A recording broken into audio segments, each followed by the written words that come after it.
Okay.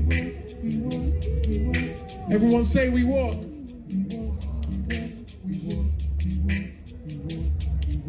we walk, We walk.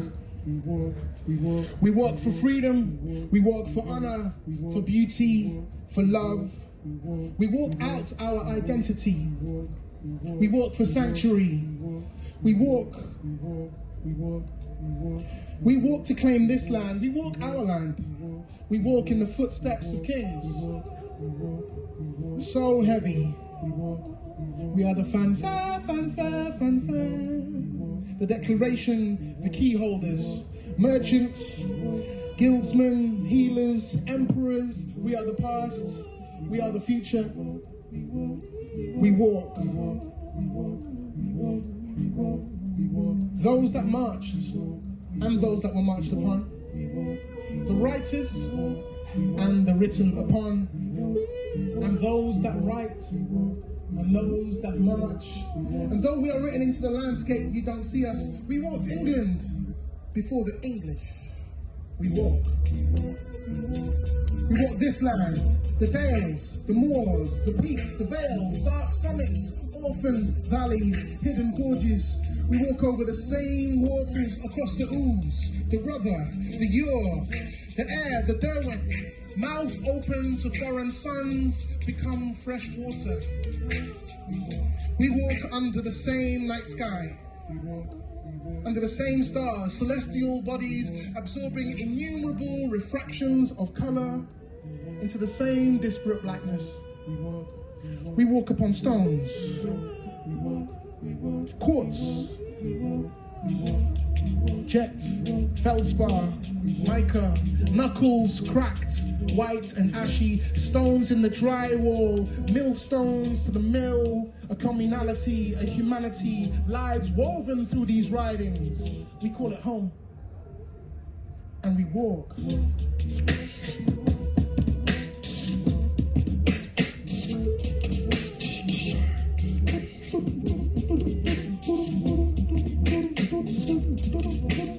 Home. Black in the white rose, God's own country, even as we die here. We look out onto a panel of years, despite death squinching through the veil in readiness. Space has always been here. Time has always been here. We have always been here. Wait.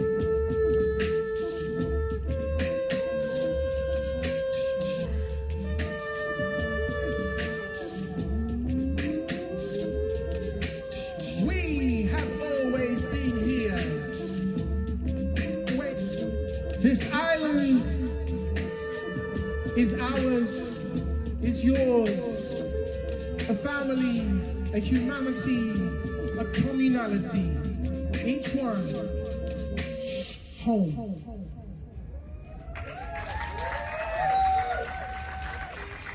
Okay.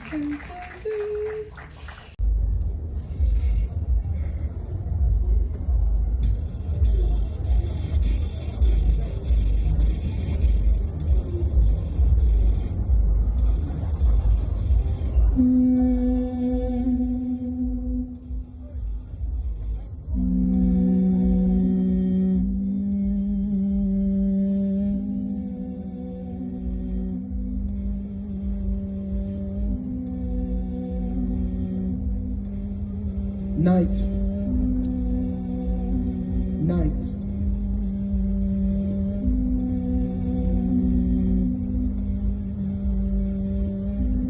Night falls with subliminal force. It's a difficult existence living on pause. The city song has turned silent, inward to thought, continuous slug, four walls. I make a wish I could finish it all. And if I close my eyes, will I stay invisible? Night.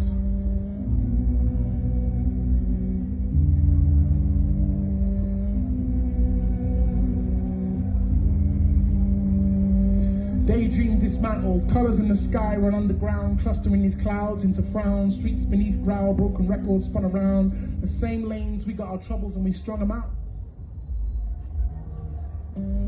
Traffic lights on red, but no vehicles to wait. Empty office windows, watch forsaken industrial estates. From up here, across the orange lamp glow, we survey. The pulse of the city slows to a resting state.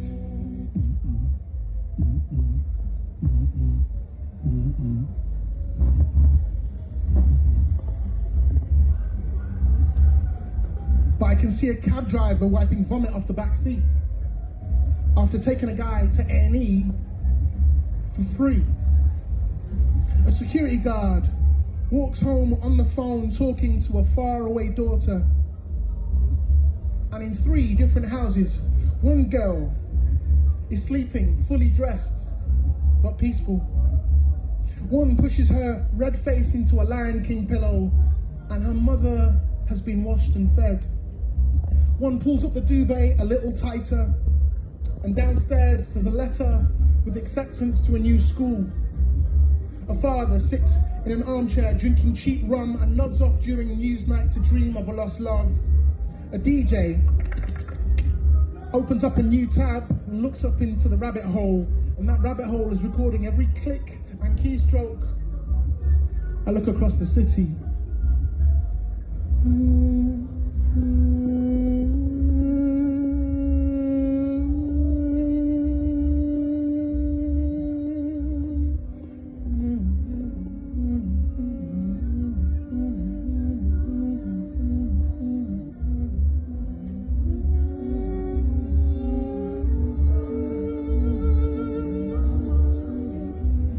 Across estates, across tower blocks, semi-detached garage extensions, live behind walls, too caught up in their own complexities, a tangle of intentions, expectations and aspirations are ended, but everything is connected. The conspiracy is not what we thought. There are whispers, conversations in secret places, and we are ambushed by kindness. Plans to care for us, to hold us, and we hold hands over city skies, standing sentinel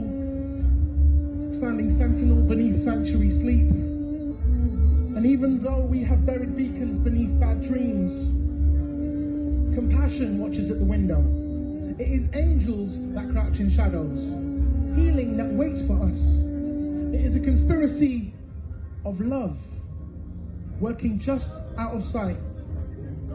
Each of us, wanting each of us to be okay. A conspiracy of love. It's not them, it's us. I'm alive, and that actually is a start. And music is everywhere.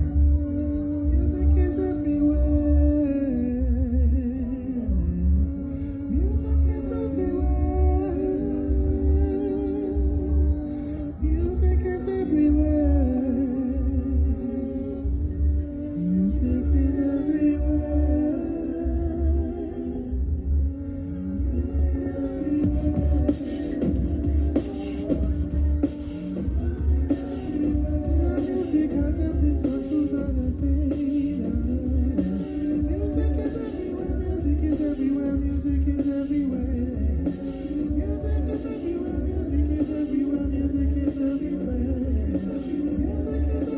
Music is everywhere. Music is everywhere.